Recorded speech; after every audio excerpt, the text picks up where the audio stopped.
पहला पाठ उत्पत्ति ग्रंथ अध्याय 12 पद संख्या 1 से 9। अब्राम चला गया जैसा कि प्रभु ने उससे कहा था।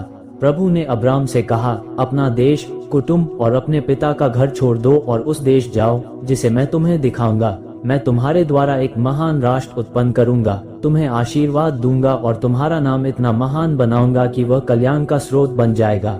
जो तुम्हें आशीर्वाद देते हैं मैं उन्हें आशीर्वाद दूंगा, जो तुम्हें शाप देते हैं मैं उन्हें शाप दूंगा।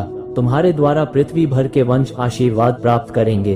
तब अब्राम चला गया जैसा कि प्रभु ने उससे कहा था और लोत उसके साथ गया। जब अब्राम हारान छोड़कर चला गया तो उसकी अवस्था 75 वर्ष की थी।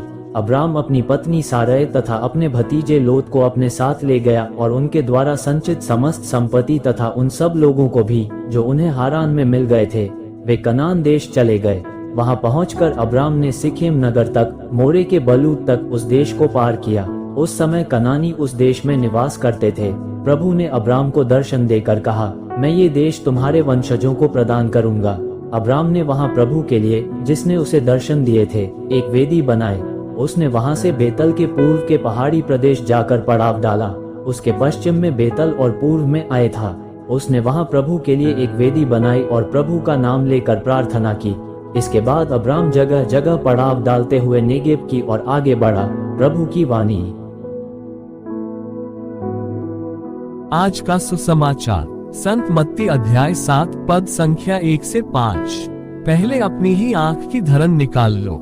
यीशु ने अपने शिष्यों से यह कहा, दोष न लगाओ जिससे तुम पर भी दोष न लगाया जाए, क्योंकि जिस रीति से तुम दोष लगाते हो उसी रीति से तुम पर भी दोष लगाया जाएगा, और जिस नाप से तुम नापते हो उसी से तुम्हारे लिए भी नापा जाएगा। जब तुम्हें अपनी ही आंख की धरन का पता नहीं है तो तुम अपने भाई की आंख का तिनका क्यों देखते हो? जब तुम्हारी ही आंख में धरन है तो तुम अपने भाई से कैसे कह सकते हो, मैं तुम्हारी आंख का तिनका निकाल दूं? रे ढोंगी, पहले अपनी ही आंख की धरन निकाल लो, तभी अपने भाई की आंख का तिनका निकालने के लिए अच्छी तरह देख सकोगे। प्रभु का सुसमाचार।